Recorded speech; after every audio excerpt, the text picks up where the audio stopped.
Elsewhere, Azimio co-principal and Wiper Party leader Kalonzo Musyoka has accused members of the Kenya Kwanza coalition of barring the implementation of the National Dialogue Committee report after the High Court on Friday halted the implementation of the report pending a case before it. Grace Nganga with more details.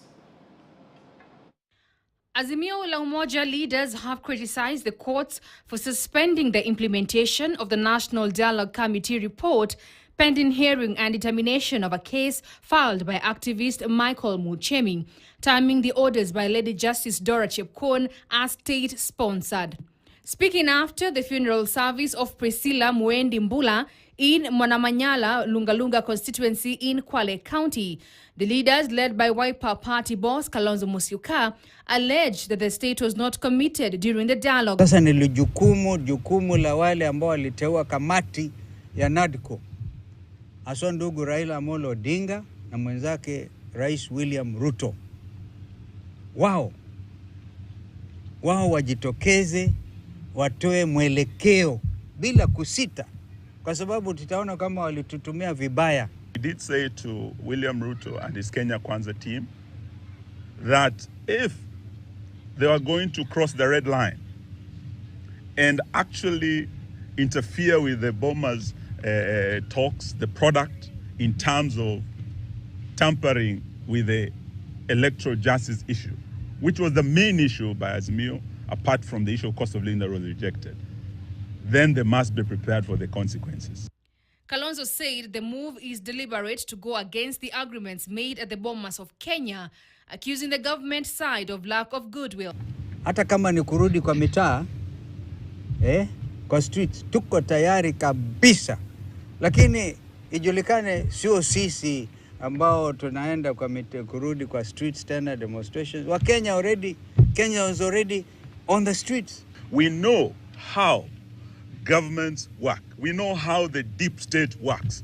We know how the system works. We can see the fingerprints of the deep state, of the system, on this legal roadblock that has been placed in the way of the implementation of the Bomas document. I always believe that when our colleagues came to Bomas, they did not come with clean hands to the dialogue table. They came with dangerous cards hidden under the table. And I believe they have started playing those dangerous cards in Parliament through delay and in courts through derailment that is now happening. However, in a quick rejoinder, Majority Leader at the National Assembly, Kimani Ichung'wah, said the government has nothing to do with any court rulings, dismissing allegations that Kenya Kwanza was non-committal to the talks. What greater goodwill did we need other than those of us in Kenya Kwanza tuliweka sahihi sisi wote? Wale wa Azimio, Eugene akasema hataweka sahihi sababu bei ya unga iko juu. The NADCO report as adopted by Parliament will be implemented, and we have all the goodwill to implement that report in the manner it was passed. Before the court halted the implementation of the NADCO report, 8 bills had been referred by the National Assembly's Departmental Committee on Justice and Legal Affairs, JLAC, and the Senate Standing Committee on Justice, Legal Affairs and Human Rights. The two committees were given 45 days to consider the said bills and table a report in the House for either adoption or rejection. The report was formulated after both Azimio and Kenya Kwanza coalition representatives held a dialogue to address issues raised by the opposition team during their street protests.